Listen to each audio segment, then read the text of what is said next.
11 নং দক্ষিণ কাট্টলী শ্রী শ্রী হরি মন্দিরে দেশনেত্রী বেগম খালেদা জিয়ার রোগ মুক্তি ও সুস্থতা কামনায় বাংলাদেশ পূজা উদযাপন ফ্রন্টের আয়োজনে এক প্রার্থনা সভার আয়োজন করা হয়। সভায় বাবলু দেবনাথের সঞ্চালনায় ও অমল দাসের সভাপতিত্বে আরও উপস্থিত ছিলেন চট্টগ্রাম মহানগর ছাত্রদল নেতা সুকান্ত মজুমদার এবং পূজা উদযাপন ফ্রন্ট চাঁদগাঁও থানার সদস্য সচিব আজকে সজীব নাথ।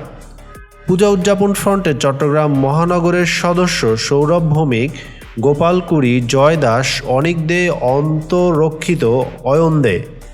সবাই সমাজের এখানে যে উপস্থিত হয়েছেন এবং সমাজের এই বিষয়ের জন্য আপনাদেরকে অসংখ্য ধন্যবাদ।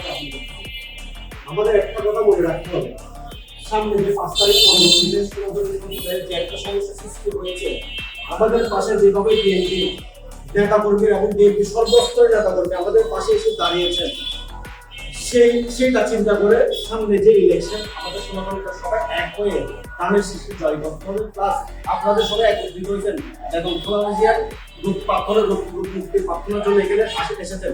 এটার মানে আমরা বুঝতে পেরেছি সমাজের এখন বিএনপির পাশে এসে দাঁড়িয়েছেন।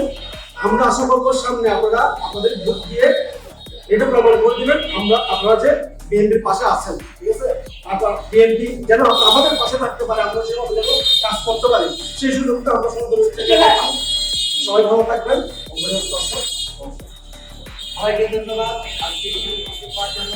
আমরা বিশেষ করে এই অনুষ্ঠানের প্রাথমিকভাবে আয়োজন করেছি আমাদের তরুণ রাজনীতিবিদ, আমাদের প্রিয় নেতা সাইদা কামালের নির্দেশনায় আজকে প্রার্থনা সভা। আপনারা সবাই আমাদের দেশের নেতা বেগম খালেদা জিয়ার জন্য আশীর্বাদ করবেন এবং প্রার্থনা করবেন উনি যাতে তাড়াতাড়ি সুস্থ হয়ে আমাদের দেশের সেবায় এবং আমাদের সনাতনী সম্প্রদায়ের যে একটা আশা আকাঙ্ক্ষা, এই আশা আকাঙ্ক্ষা প্রতিফলন ঘটাইতে পারে এবং আমাদের দেশের জনগণের জন্য উনি কাজ করতে পারে। সবাইকে নমস্কার।